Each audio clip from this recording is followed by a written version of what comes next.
पिताजी, जल्दी चलिए, वरना मैं आज स्कूल में देरी से पहुंचूंगा। मेरी टीचर बहुत गुस्सा करती है।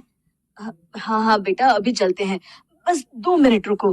तभी रमेश की पत्नी कमरे से बाहर आती है और रमेश से कहती है, सुनिए जी, आज शाम को आप ऑफिस से जरा जल्दी घर आ जाइएगा। याद है ना, आज आपको मुझे शॉपिंग कराने के लिए लेकर जाना है।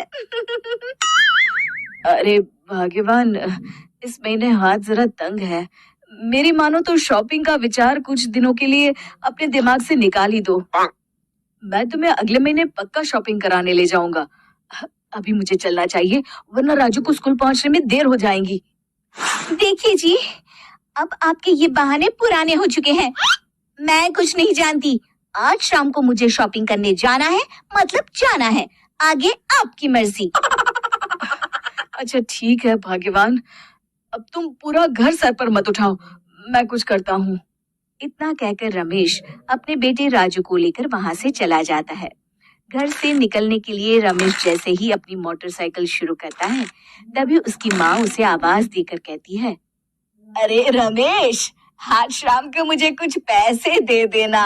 याद है ना, मैंने तुझसे कहा था कि मुझे मंदिर में चढ़ावा चढ़ाना है। अरे माँ, मेरी तनख्वाह आने में अभी 10 दिन बचे हैं। अभी मेरे पास बिल्कुल पैसे नहीं है। हाँ, मेरी तनख्वाह मिलते ही मैं तुम्हें पैसे दे दूंगा। रमेश की माँ चिढ़कर कहती है, अरे तेरा दिमाग तो खराब नहीं हो गया? मैंने तेरे भरोसे मंदिर के पुजारी जी से वादा कर दिया है और तू कह रहा है कि पैसे नहीं है। अब मैं पुजारी जी को क्या जवाब दूंगी? तुझे तो मेरी इज्जत की भी कुछ परवाह नहीं है। अच्छा ठीक है माँ, अब तुम गुस्सा मत करो, मैं शाम तक कुछ इंतजाम करता हूँ। इतना कहकर रमेश वहां से चला जाता है। फिर दोपहर को जब रमेश अपने दफ्तर में बैठा होता है, तब उसे अपनी पत्नी और माँ की बातें याद आती हैं। रमेश अपने दफ्तर के एक साथी मोहन से कुछ रुपए उधार मांगता है। अरे भाई मोहन, मेरा एक छोटा सा काम कर दो, मुझे कुछ रुपयों की सख्त जरूरत है। मुझे कुछ दिनों के लिए क्या तुम रुपए उधार दे सकते हो? अरे रमेश भाई, मैं तुम्हें पैसे उधार तो दे सकता हूँ, लेकिन मुझे वक्त पर पैसे लौटा देना। वैसे भी मेरा मानना है कि दोस्ती यारी में कभी पैसों का व्यवहार नहीं करना चाहिए। ये कहावत तो तुमने सुनी ही होगी कि उधार प्रेम की कैंची है। मैं नहीं चाहता कि पैसों को लेकर हमारा रिश्ता खराब हो। अरे मोहन, तुम बिल्कुल चिंता मत करो, मैं तुम्हारे पैसे वक्त पर लौटा दूंगा। फिर मोहन रमेश को पैसे दे देता है। शाम को घर आकर रमेश कुछ पैसे अपनी माँ को देता है और साथ ही अपनी पत्नी को भी शॉपिंग कराने बाजार लेकर जाता है। रमेश की पत्नी और उसकी माँ का स्वभाव जरूरत से ज्यादा खर्चीला होने के कारण दोनों हमेशा बेवजह पैसे खर्च करती हैं। फिर एक दिन, सुनिए जी, अगले हफ्ते हमने छुट्टियों में कहीं बाहर जाने का प्लान बनाया था। आपने पैसों का इंतजाम कर लिया ना? अरे अभी कहाँ, अभी तो मेरे पास बिल्कुल पैसे नहीं है। हम कभी और चले जाएंगे। देखिए जी, मैंने सभी सहेलियों से कह दिया है कि मैं बाहर घूमने जा रही हूँ। अगर मैं नहीं गई तो सब मुझ पर हंसेंगी।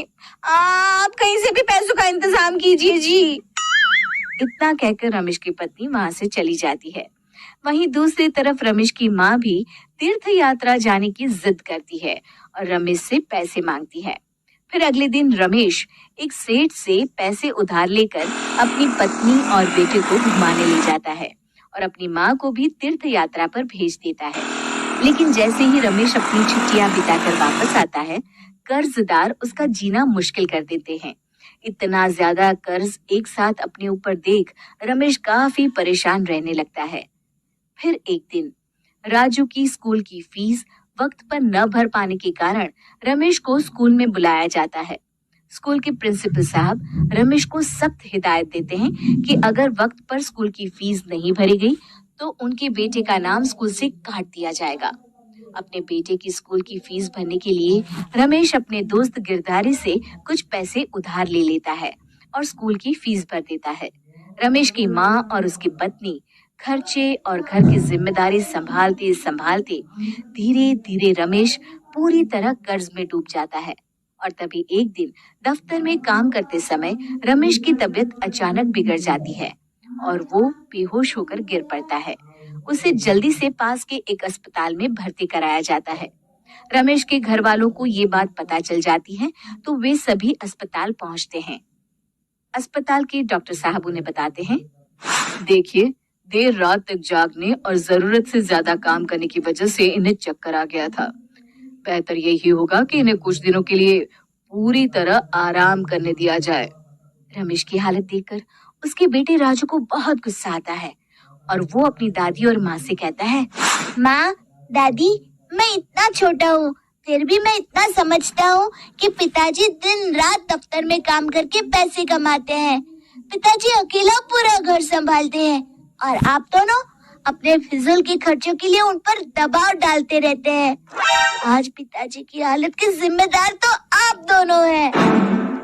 राजू की समझदारी भरी बातें सुनकर रमेश की माँ और पत्नी को अपनी गलती का एहसास होता है और दोनों की आंखों में आंसू आ जाते हैं। फिर कुछ दिनों के बाद रमेश की तबीयत एकदम अच्छी हो जाती है और वो पहले की तरह अपने काम पर जाने लगता है। रमेश की माँ और पत्नी अब उसे किसी प्रकार की कोई तकलीफ नहीं देते और ना ही उससे किसी चीज की मांग करते हैं। फिर देखते ही देखते रमेश अपने कर्ज के सारे पैसे चुका देता है। उसकी जिंदगी पहले की तरह अच्छी हो जाती है और वो अपने परिवार के साथ खुशी खुशी रहने लगता है। शिक्षा, हमारे रिश्ते एक तराजू की तरह होते हैं जिसकी दोनों ओर जिम्मेदारी और समझदारी का वजन बराबर होना चाहिए।